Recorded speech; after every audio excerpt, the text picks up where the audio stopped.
Salut à tous, amis parisiens, supporters du PSG. Je ne vais pas vous demander si vous avez la pêche. Je pense que vous êtes comme moi, vous êtes dépité, dégoûté de la performance de nos Parisiens. On va analyser cette rencontre qui opposait le Paris Saint-Germain à Newcastle. Match qui comptait pour la 8e et dernière journée de phase de Ligue de la Ligue des Champions. Match nul, un but partout au Parc des Princes. Vitinha avait ouvert la marque dès la 8e minute de jeu pour les Rouges et Bleus. Et à la 45e, juste avant la pause, Joe Willock égalise pour les Magpies. Et avec ce résultat, le club de la capitale est donc éjecté du top 8, synonyme de qualification directe pour les 8e de finale de Ligue des Champions. Le classement final, je te fiche juste ici. Donc on finit 11e sur 36 avec un bilan de 4 victoires, 2 matchs nuls et 2 défaites, 14 points en compteur. C'est très frustrant puisque pendant tout le long de la campagne, on était dans les 8 premiers. Et là, au fur et à mesure, on fait que de régresser.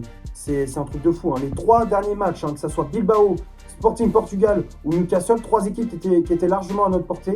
3 fois, on a merdé. Match nul face à Bilbao, défaite face au Sporting et des matchs nuls une nouvelle fois face à Newcastle. Voilà. Tu peux te prendre qu'à toi-même. Même si on va me dire, ouais, on va jouer les barrages, on est qualifié pour tour suivant. Ouais, mais ça fait chier, les gars, parce qu'on va se rajouter des matchs. Et déjà que physiquement, c'est très compliqué. Mais là, on se rajoute des difficultés sur des difficultés. C'est pas bon, les gars. Le match de barrage, on va jouer contre l'AS Monaco. C'est pas bon. Franchement, c'est pas bon. Et c'est pas sûr qu'on passe. Parce que Monaco, à tout moment, ils peuvent se réveiller et faire de gros matchs face à nous. Face à nous, ils peuvent faire de gros matchs. Donc ouais, c'est pas un bon résultat pour les Parisiens.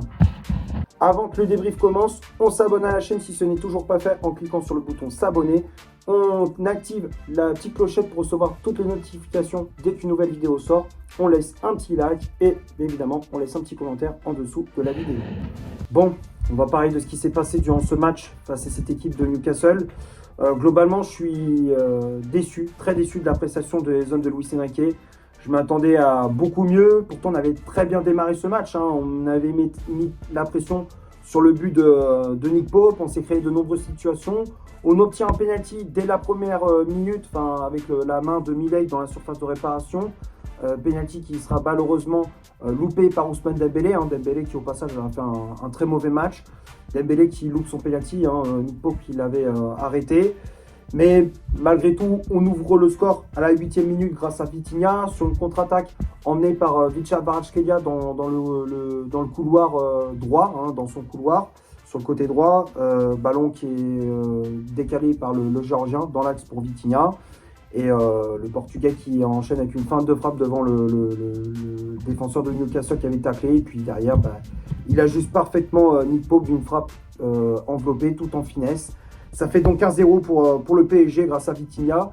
Puis au fur et à mesure de la rencontre, on a vu un PSG de baisser son niveau de jeu, baisser l'intensité. On se faisait, au fur et à mesure des minutes, on se faisait bouffer par cette équipe de Newcastle. On manquait clairement d'agressivité. Au fur et à mesure du match, c'est un truc de fou. On démarre bien cette rencontre et puis après, petit à petit, on régresse. On fait que de régresser. Newcastle qui se montre de plus en plus dangereux, qui s'est créé de nombreuses situations avec Woldemade, avec Anthony Gordon, avec Joe Willock. Ils se sont créés de nombreuses situations et ils sont récompensés de leurs efforts. À la 45e minute, avec le but de Joe Willock, sur un long coup franc de Sandro Tonali, l'Italien qui met ce ballon dans la surface, dévié par Marquinhos, c'est remis de la tête par Dan Burn dans la surface de réparation. Et derrière, Willock qui ajuste parfaitement Safonov, qui faisait son retour dans les cages parisiennes. Willock qui permet à Newcastle d'égaliser juste avant la pause, ça fait donc un partout. En plus de ça, on a perdu Kvaratskhelia sur blessure et qui a cédé sa place à Désiré Doué qui a fait une entrée en jeu catastrophique. Et la deuxième période, on n'est jamais revenu. On a même pire, on a subi dans cette deuxième période.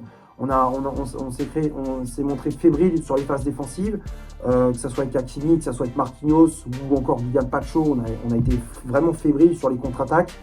Au milieu de terrain, on se faisait bouffer aussi avec João Neves et Zaïre Emery. Zaïre Emery, autant ces derniers matchs en tant que latéral droit, il a très très bien dépanné, il a été très très bon. Mais depuis que Luis Enrique, là, dans ce match, il l'a remis au milieu de terrain, il n'a pas été bon du tout. Il se faisait vraiment bouger par les milieux de Newcastle. Que ce soit Sandro Tonali ou Joe Willock, il se faisait bouffer. Warren Zaïre Emery, João Neves pareil. Et puis en attaque, c'était néant. Hein. Dembélé, il a raté tous ses contrôles, tous ses tirs, toutes ses occasions. Barcola, c'est pareil. Alors ouais, techniquement, il fait la différence dans son couloir, Barcola. Mais à chaque fois, je le dis, dès qu'il s'approche des cages, c'est fini. C'est fini, tu ne peux pas compter sur lui. Il n'arrive pas à finir ses actions. Et Doué, dès qu'il est rentré en jeu, à chaque fois, tu as l'impression qu'il jouait que pour sa tronche. À faire ses gestes techniques, ses roulettes, ses passements de jambes. C'est bon, Doué, arrête de jouer perso parce que là, ça commence vraiment à gonfler.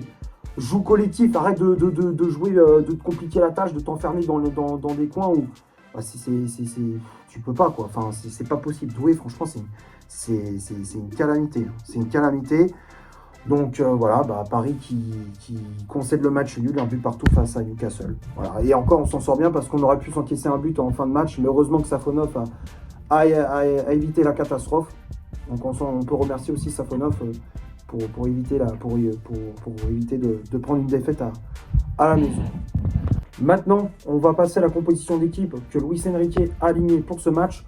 Le 11 du départ s'affiche juste ici. Donc l'entraîneur espagnol aligné comme d'habitude son bon vieux 4-3-3 avec beaucoup d'absence et beaucoup de retours dans le 11 du coach espagnol. Dans les cages, c'était le russe Matvei Safonov qui faisait son retour. La charnière centrale, c'était Marquinhos associé à William Pacho. Marquinhos qui avait le brassard de capitaine. Les latéraux, Achraf Hakimi à droite, Nuno Mendes à gauche. Hakimi qui faisait son retour dans ce rôle de latéral droit. Le milieu de terrain, Vitinha toujours dans ce rôle de milieu défensif. João Neves et Warren Zaïre-Emery en relayeur. Et le trio d'attaque avec Vicha, Kvaratskhelia ailier droit. Bradley Barcola ailier gauche et en pointe en faux numéro 9, le français Ousmane Dembélé.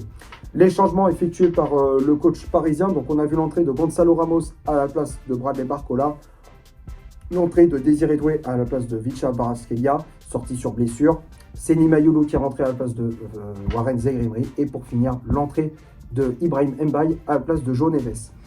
Que dire sur cette compo? Comme je disais, il y avait beaucoup d'absents, beaucoup de retours. Hein. On a vu le retour de Matvei Safonov dans les cages, hein, une grosse surprise, puisque vu qu'il revient tout juste d'une fracture de la main, il était absent pendant plus d'un mois. Une grosse surprise de voir Safonov dans les cages. On pensait que ça allait être de nouveau Chevalier, mais finalement il a remis le russe dans les buts parisiens. Le retour du Marocain Achraf Hakimi, ça c'est une très très bonne nouvelle. Hein. Hakimi qui revient de la CAN avec le Maroc. Très content du retour de l'international marocain dans ce rôle de latéral droit. Le milieu de terrain, on a retrouvé Zaïre-Emery à la place de Fabien Ruiz qui était blessé, qui était absent. Et puis l'attaque, c'était du classique avec Kvaratskhelia, Barcola et puis Dembélé. Puis voilà, les changements, ça n'a pas changé. Il n'y a pas eu de gros changements. Ramos qui n'a pas fait une grosse entrée. Doué, j'en parle même pas. Mayulu et Mbaye non plus, ils n'ont pas eu un énorme impact dans le jeu parisien. On va passer maintenant du côté des statistiques de cette rencontre. On va commencer par le Paris Saint-Germain. Les Parisiens ont eu 67% de possession balle, 17 tirs réalisés dans le match, dont 7 frappes cadrées, 686 passes, dont 616 de réussis, 40 duels gagnés, 8 fautes commises, 3 arrêts effectués par Matvei Safonov, 15 centres réalisés dans cette partie, 5 corners obtenus et 12 tacles réussis. Et du côté de Newcastle, 33% de possession balle, 7 tirs réalisés dans le match, dont 4 frappes cadrées, 332 passes, dont 247 de réussis, 38 duels gagnés, 8 fautes commises, 6 arrêts effectués par Nick Pope, 9 centres réalisés dans le match, 1 corner obtenu et 18 tacles réussis. Donc quand on regarde les stats, alors oui, possession balle qui était pour le PSG, les occasions également, mais il y a toujours ce manque de réalisme, ce manque d'efficacité. Et sur les 17 tirs, tu as cadré seulement 7 fois. 7 fois, c'est pas normal. Et surtout que sur les tentatives cadrées du PSG, c'était souvent un milieu de terrain. C'était Vitinha qui cadrait ses frappes. Sinon, nos attaquants, ils ne sont pas du tout cadrés leurs occasions. Ils avaient du mal à finir les actions. Et du côté Newcastle, ils n'ont eu pas beaucoup d'occasions, mais peu d'occasions qu'ils avaient. Ils étaient tranchants dans le dernier geste. Ils étaient beaucoup plus réalistes que nous. Et ça, il faut vraiment qu'on travaille à l'entraînement. Il faut vraiment que Luis Enrique travaille ça à l'entraînement avec ses joueurs. Parce que là, on ne peut pas continuer sur ce rythme-là. Parce que si on fait ça dans les prochains matchs de Ligue des Champions, même en championnat, on va perdre beaucoup de points et on va perdre beaucoup de matchs aussi. On risque de perdre pas mal de matchs et pas mal de points, que ce soit en championnat ou même en Ligue des Champions, on risque d'être éliminé en barrage face à l'AS Monaco. Et ça, c'est très mauvais signe. Donc ouais, il faut que les joueurs retravaillent ça à l'entraînement. On va finir la vidéo sur les tops et les flops de ce match. Je Je te les affiche juste ici. Donc, j'ai mis seulement 4 joueurs dans les tops. J'ai mis le russe, Matvei Safonov, malgré son retour qui était, il n'était pas à 100%, tu sentais qu'il n'était pas à 100%, mais malgré tout, il a fait quand même du bien, il a été rassurant sur sa ligne. Il a fait quand même 2-3 arrêts en deuxième période, il a limité la casse en fin de match. Globalement, il était bon. Les relances, il n'y avait pas beaucoup de prise de risque hein, pour Matvei Safonov dans les relances au pied. Dans l'ensemble, il a fait un bon match. J'ai mis également Vitinha, qui pour moi était le meilleur Parisien sur la pelouse. Il a été buteur, il a récupéré beaucoup de ballons au milieu de terrain. C'est lui qui a géré le tempo quand on avait la possession de balle. Défensivement, il était très costaud. Il était partout, Vitinha. Il a fait un très très gros match encore une fois. Kvaratskhelia aussi, jusqu'à sa blessure, il a été bon. Et puis Nuno Mendes aussi, hein, Mendes qui a été très très bon aussi dans son couloir, qui a apporté de la vitesse, de la percussion. Mais sinon le reste c'est quasiment des flops. Hein. Marquinhos et Pacho, je les ai trouvés très fébriles. Hakimi, c'était pas le Hakimi qu'on voyait d'habitude, il était vraiment en dessous par rapport à ce qu'il nous a proposé ces derniers mois. Vraiment en dessous par rapport à ce qu'il propose d'habitude.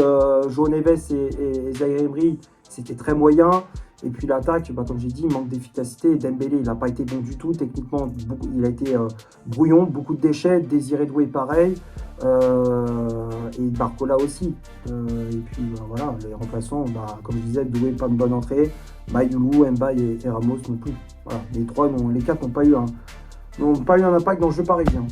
Voilà, je pense avoir fait le tour pour ce Paris Saint-Germain-Newcastle. J'espère que le débrief vous aura plu. D'ici, on se retrouve pour une prochaine vidéo. C'était Loïc. Ciao et allez Paris.